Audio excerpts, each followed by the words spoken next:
up, guys? Crypto Muser here with your daily news and analysis in the crypto markets.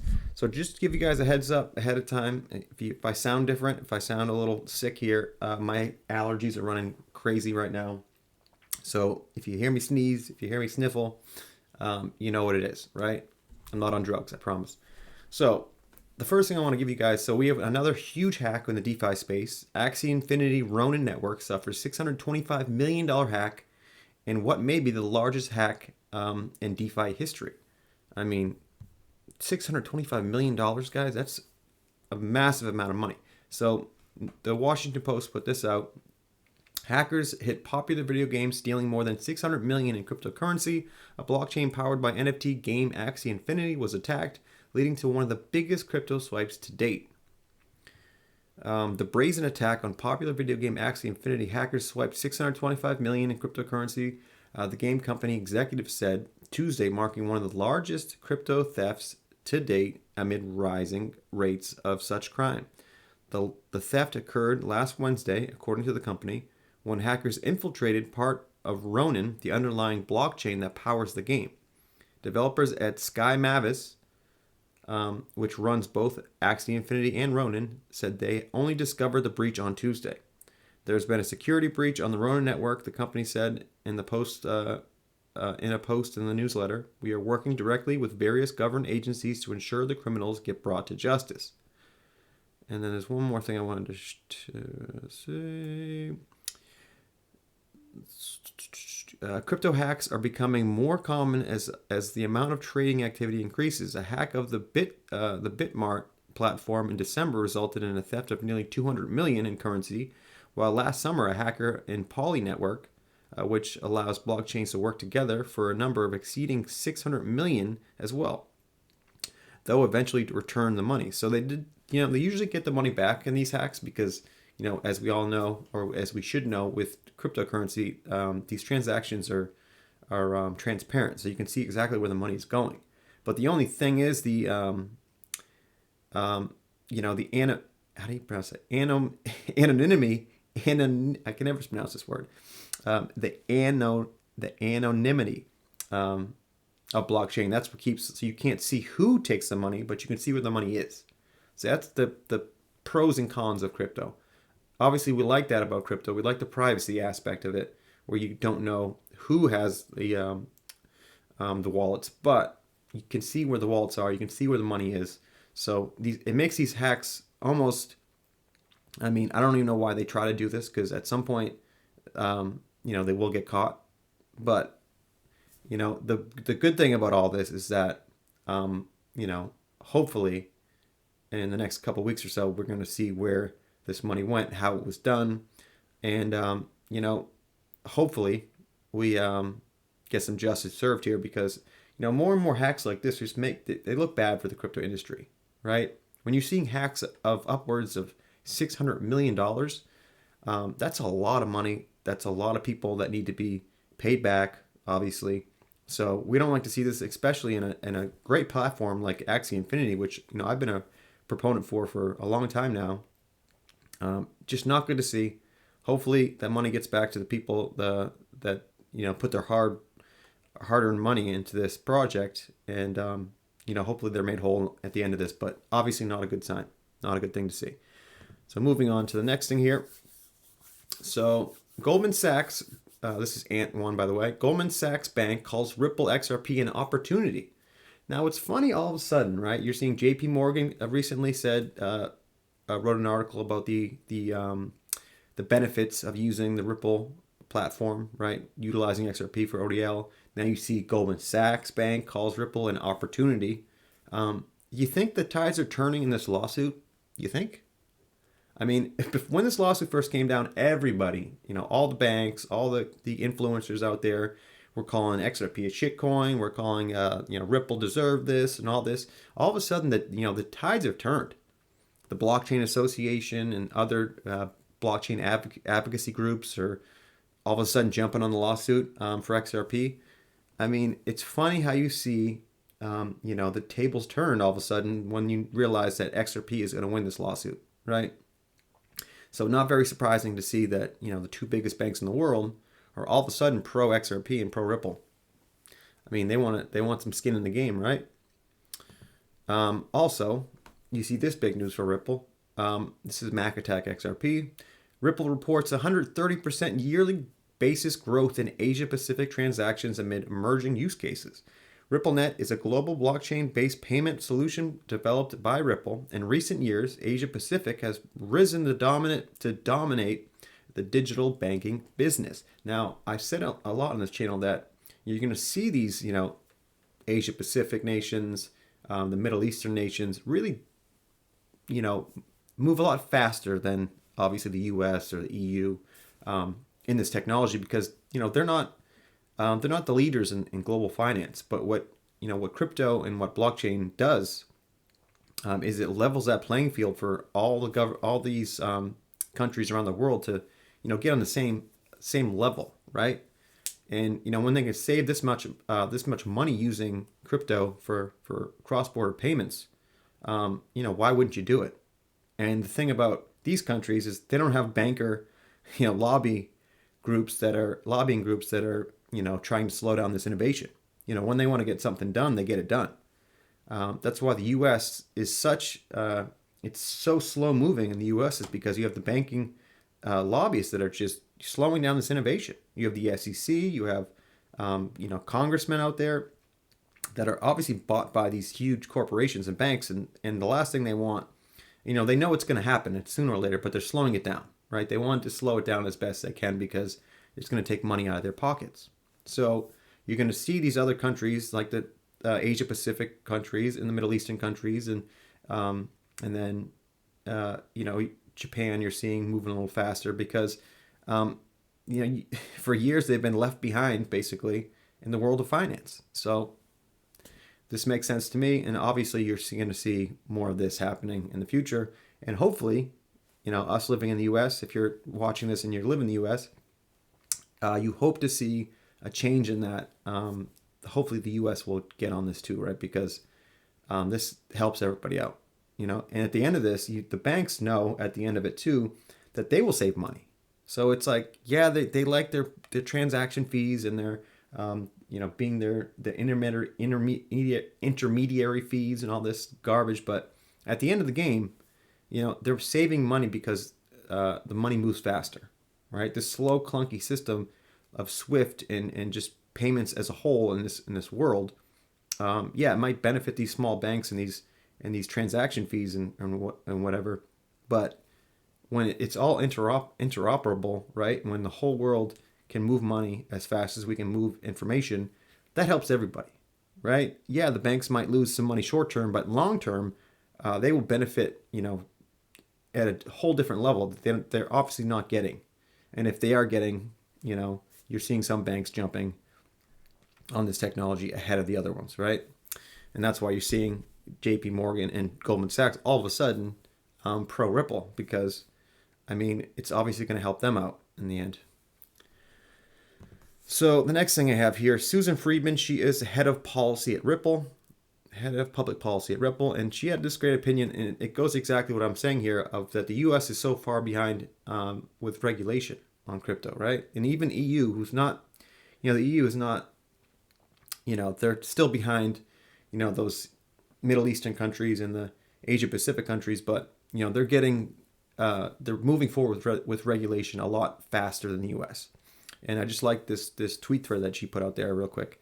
While we don't agree with everything the EU policymakers are advocating for, the proposed revision to the transfer of funds regulation being a prime example, they're certainly moving faster to set regulation guardrails for crypto assets than their U.S. counterparts.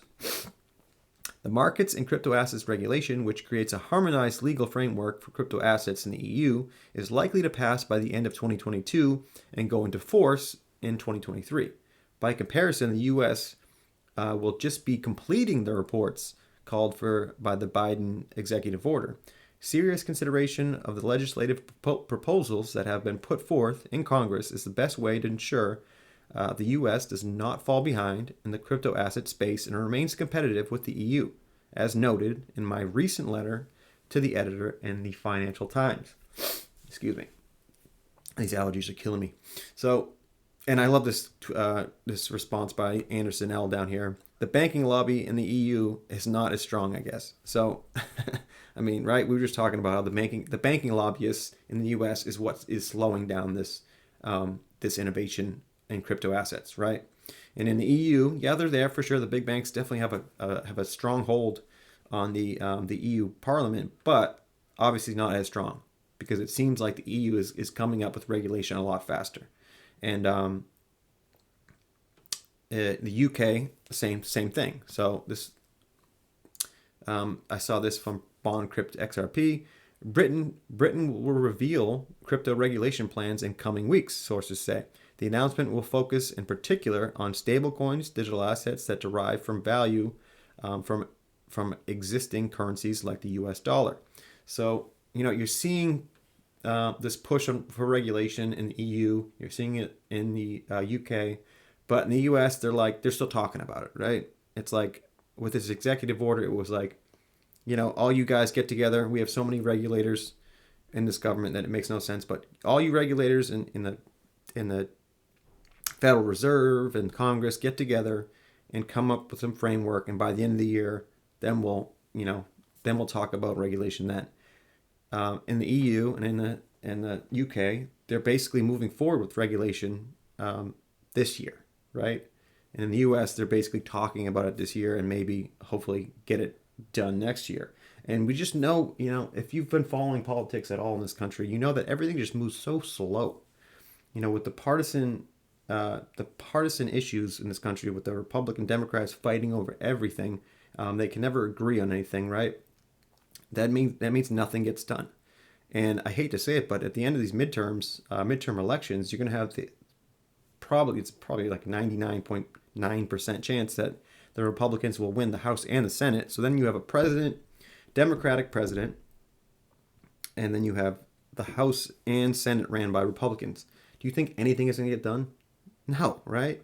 Just like right now, even think about it. Right now, you can't even get anything done. Even the Democrats own the House, the presidency, and the Senate, and they still can't get shit done.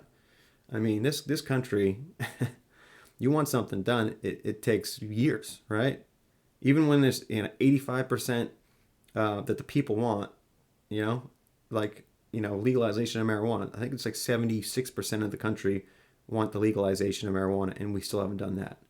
It just goes to show that, we are a democracy, but it doesn't seem to work. It doesn't really seem to work sometimes, right? It's pretty amazing. It just shows you that the lobbyists really run this country. The big money run this country. And and I've said this before on this channel, as much as we want to call ourselves a democracy, we're way more of an oligarchy than a democracy. The powerful and the rich kind of run things.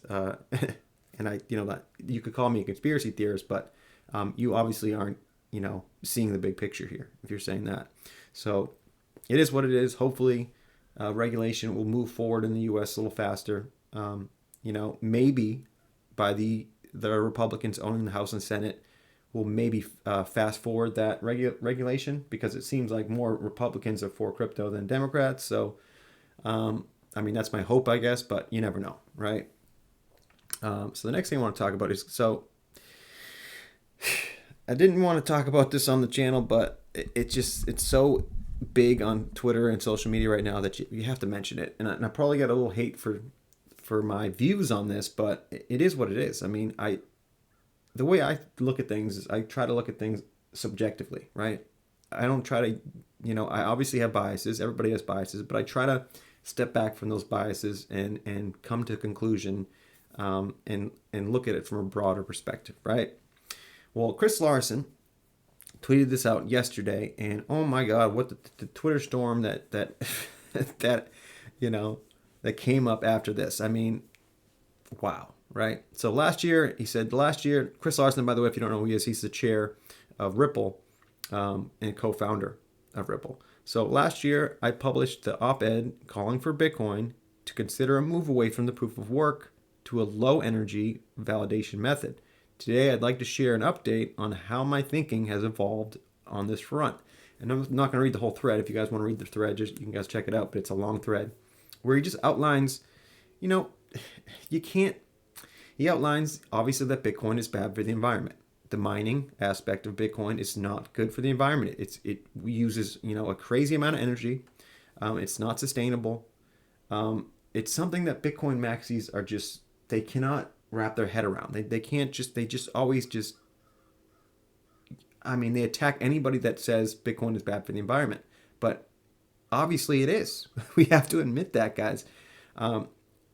That doesn't mean that I'm against Bitcoin. That doesn't mean I'm against any proof of work system. But we have to admit that it is it's not the best technology, right?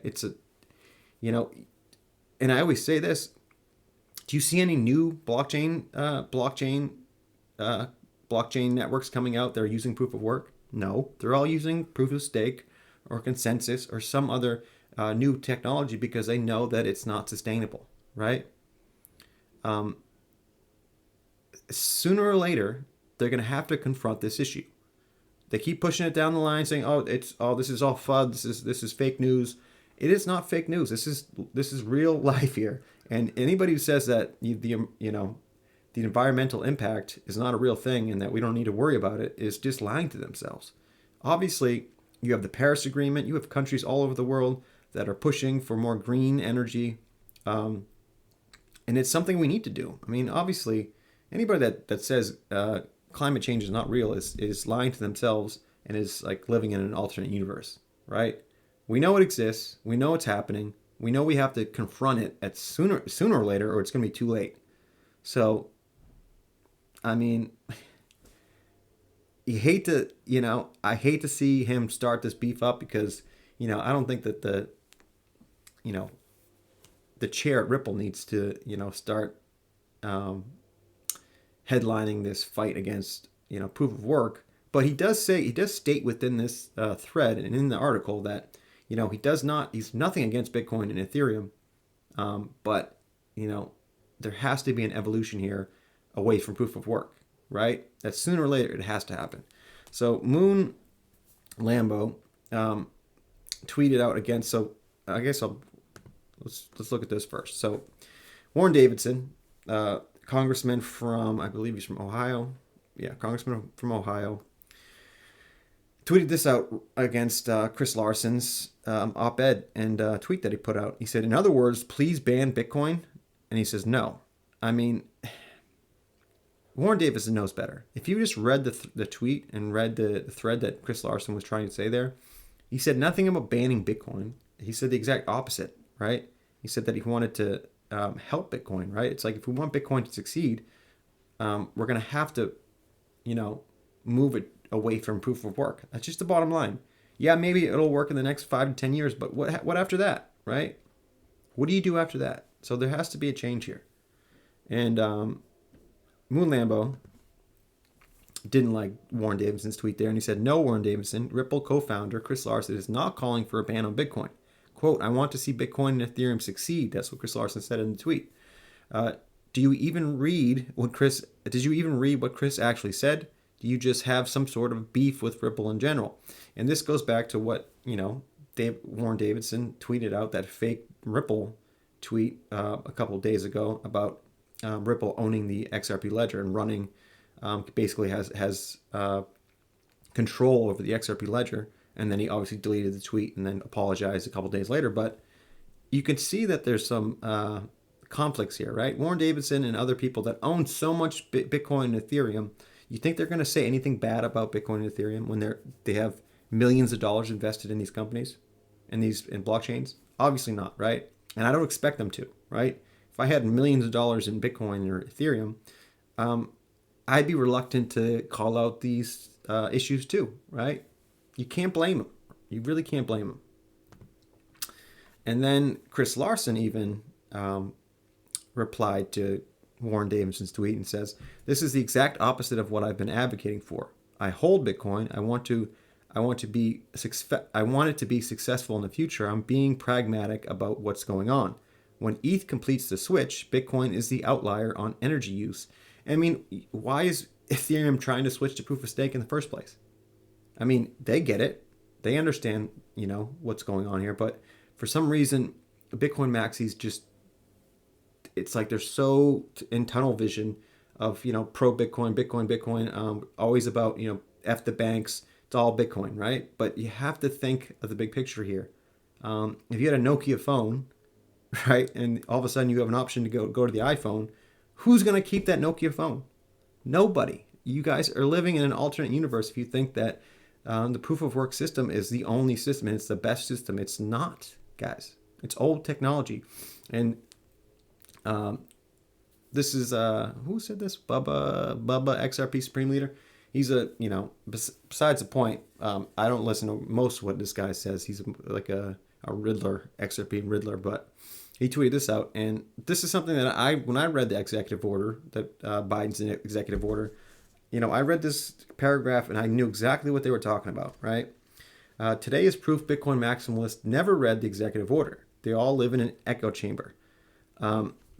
Look exactly what they say here. The United States has an interest in ensuring the digital asset technologies and digital payments ecosystem are developed, designed, and implemented in a responsible manner that includes privacy and security in their architecture, integrates features and controls, and that defends against illicit exploitation and reduces negative climate impacts and environmental pollution, as may result from some cryptocurrency mining.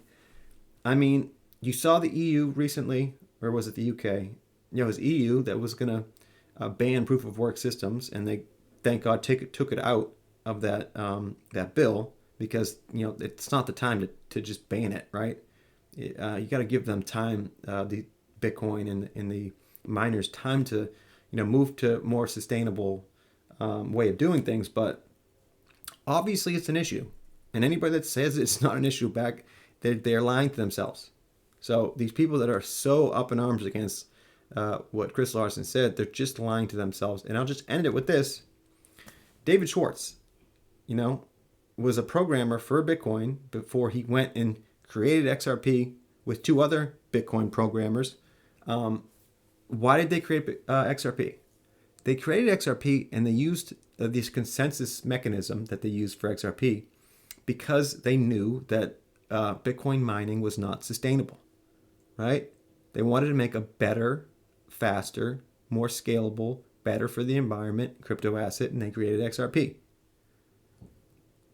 Bottom line, right? And David Schwartz even says about all this, right? He said, Bitcoin mining to create and distribute new Bitcoin was always expected to gradually go away over time.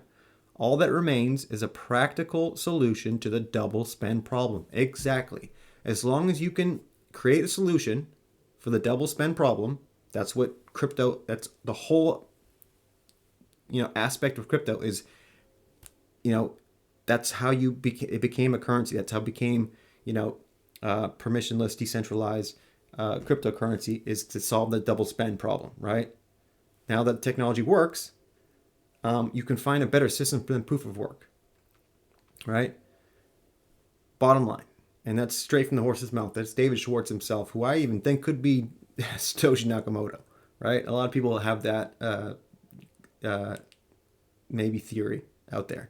So I'm telling you guys right now, I'm probably gonna get a lot of hate from for picking this side. But I'm not even picking a side. I own Bitcoin. I own Ethereum. I want it to win in the end, but we have to sometimes you have to point out the elephant in the room, and the elephant in the room is that it is bad for the environment. Right? We need to move to more sustainable use cases or sustainable methods on how to mine Bitcoin. That's the bottom line. So leave it at that, guys. Just remember, please like, subscribe, and leave a comment down below, and that'd be very much appreciated.